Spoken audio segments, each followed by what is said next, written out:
नमस्कार, हिमाचल समाचार में आपका स्वागत है। आज के मुख्य समाचार। मुख्यमंत्री ने आईजीएमसी शिमला में तृतीयक कैंसर अस्पताल भवन का किया शुभारंभ। गुल्लक टीम के सदस्यों ने मुख्यमंत्री से की भेंट। मुख्यमंत्री ने नशे की बढ़ती समस्या से निपटने के लिए संकल्प पहल का किया शुभारंभ। Him sports and cultural association ने मुख्यमंत्री को सद्भावना T20 क्रिकेट कप के लिए किया आमंत्रित। और अब समाचार विस्तार से।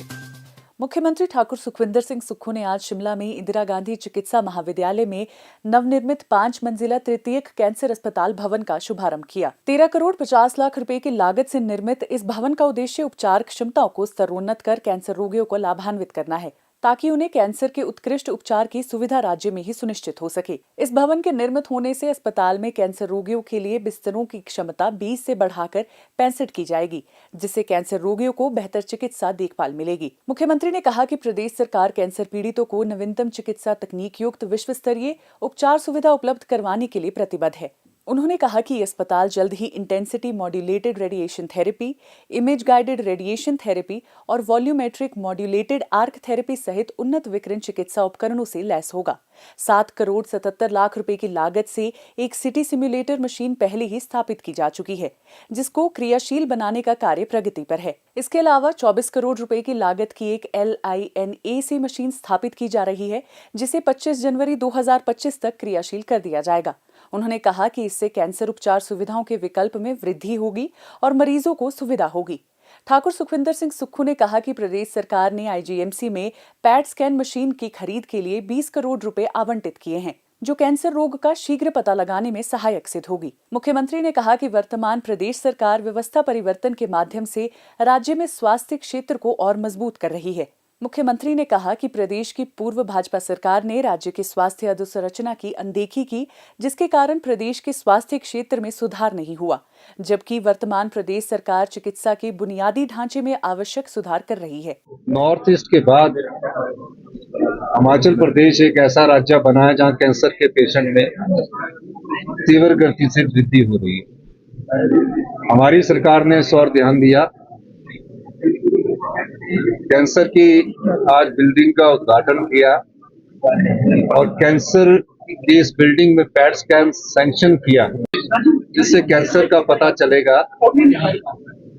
उसके लिए 20 करोड़ रुपए आज मैंने स्वीकृत किए हैं और जल्दी ही 2 महीने के अंदर इस कैंसर संस्थान में जो आईजीएमसी में है पैट स्कैन लग जाएगा। निश्चित तौर पर हम एक स्टेट ऑफ एक्सीलेंस जो कैंसर इंस्टीट्यूट हमीरपुर में बना रहे हैं। पहली बार राज्य स्तरीय स्टेट कमेटी का गठन किया गया है, जिसमें नामी कैंसर डॉक्टर्स की नॉमिनेशंस की गई है और उनके साथ बैठक करके आगे कैसे इस बीमारी से निपटा जाए और किस प्रकार आधुनिक तकनीक का प्रयोग किया जाए, उस दृष्टि से भी हमारी सरकार कार्य कर रही है। हेल्थ सेक्टर में काफी गिरावट आई है। पिछले काफी समय से जो हमारा हेल्थ सेक्टर है वो काफी निचले स्तर पर पहुंचा है। पिछली 5 साल की भारतीय जनता पार्टी की सरकार ने जिस तरह इस सेक्टर में कोई ज्यादा रुचि नहीं दिखाई, जिसके कारण आज ये स्थितियां पैदा हुई है। हमारी सरकार इन स्थितियों से निपटने के लिए भरसक प्रयास कर रही है। इस दिशा में हमने 2 संस्थान जो है आईजीएमसी और टांडा मेडिकल कॉलेज जो है, वहां डॉक्टर और पेशेंट का रेशो, नर्स और पेशेंट का रेशो वर्ल्ड क्लास करने की बात कही है और उसके लिए हमने 400 पोस्टें स्टाफ नर्स की स्वीकृत की है और डॉक्टर की भी नियुक्ति हमारी सरकार करने जा रही है। कैंसर अब लाइलाज नहीं रहा है। कैंसर का इलाज होता है और पूरी तरह से ठीक व्यक्ति हो सकता है, पर सही समय पर अगर सही जांच हम करवाएंगे, डॉक्टर से परामर्श करेंगे, तो निश्चित तौर पर सभी प्रकार के कैंसर को ठीक करने में हमारे हिमाचल प्रदेश के जो डॉक्टर हैं उनमें क्षमता भी है और हमारे डॉक्टर बड़ी बारीकी से अध्ययन करके काफी कैंसर पेशेंट्स को ठीक कर चुके हैं। आज इसका लेटेस्ट टेक्नोलॉजी का हम यहाँ सदुपयोग करने जा रहे हैं। उन्होंने कहा कि एक वर्ष के भीतर आईजीएमसी शिमला और टांडा मेडिकल कॉलेज देश के शीर्ष चिकित्सा संस्थान बन जाएंगे। उन्होंने कहा कि प्रदेश सरकार की राज्य के अन्य चिकित्सा महाविद्यालयों के बुनियादी ढांचे में सुधार की भी योजना है। मध्य प्रदेश की गुल्लक टीम के सदस्यों यशपाल परमार, जतिन परमार, राजकुमार परमार और जिया परमार ने आज मुख्यमंत्री ठाकुर सुखविंदर सिंह सुक्खू से उनके आधिकारिक आवास पर भेंट की। इस अवसर पर टीम ने उन्हें मुख्यमंत्री सुखाश्रय कोष के लिए एक प्रतीकात्मक गुल्लक भेंट किया। मुख्यमंत्री ने गुल्लक टीम के इस उदार अंशदान के लिए आभार व्यक्त करते हुए कहा कि ये धनराशि प्रदेश सरकार द्वारा चिल्ड्रन ऑफ द स्टेट के रूप में गोद लिए गए अनाथ बच्चों की सहायता के लिए समर्पित की जाएगी। इस अवसर पर मुख्यमंत्री ने टीम से संवाद भी किया। मुख्यमंत्री ठाकुर सुखविंदर सिंह सुक्खू ने रविवार सायं शिमला में दिव्य ज्योति जागृति संस्थान द्वारा आयोजित भजन संध्या भज गोविंदम में भाग लिया। कार्यक्रम के दौरान मुख्यमंत्री ने नशे की समस्या पर अंकुश लगाने के उद्देश्य से नशा निवारण पहल का शुभारंभ किया। इस अवसर पर मुख्यमंत्री ने कहा कि प्रदेश सरकार नशे की तस्करी पर अंकुश लगाने और नशे के आदी लोगों के पुनर्वास के लिए संकल्पबद्ध है। प्रदेश सरकार ने नशे की तस्करी में संलिप्त लोगों के विरुद्ध सख्त कार्रवाई के निर्देश दिए हैं और पिछले माह कई लोगों को गिरफ्तार किया गया है।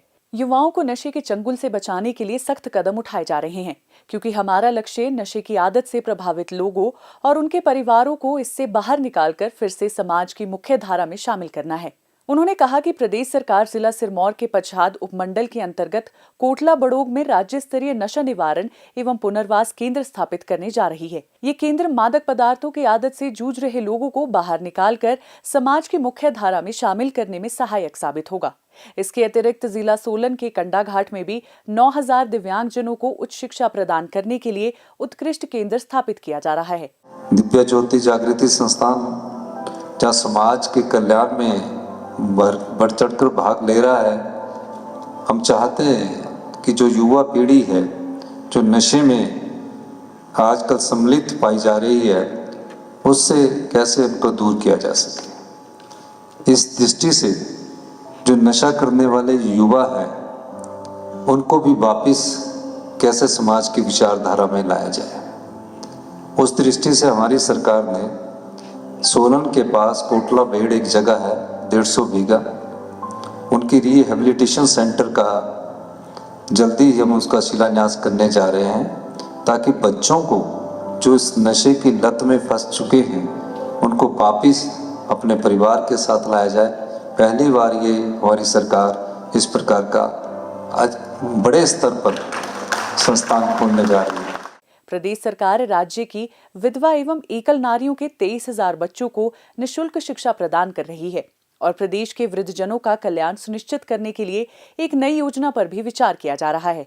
मुख्यमंत्री ने कहा कि आध्यात्मिक कार्यक्रमों का उद्देश्य लोगों को आत्म जागृति की ओर प्रेरित करना और समाज के प्रति उत्तरदायित्वों का बोध करवाना है। उन्होंने कहा कि संत, गुरु, समाज सुधारकों का समाज में व्यापक बुराइयों को मिटाने और समाज की सुदृढ़ नींव रखने तथा जीवन में संतुलन स्थापित करने में अतुलनीय योगदान रहा है। उन्होंने दिव्य ज्योति जागृति संस्थान के प्रयासों की सराहना करते हुए कहा कि दिव्य गुरु आशुतोष महाराज जी के मार्गदर्शन में संस्थान भारत और विदेशों में समाज सेवा के कार्यों में उल्लेखनीय भूमिका निभा रहा है।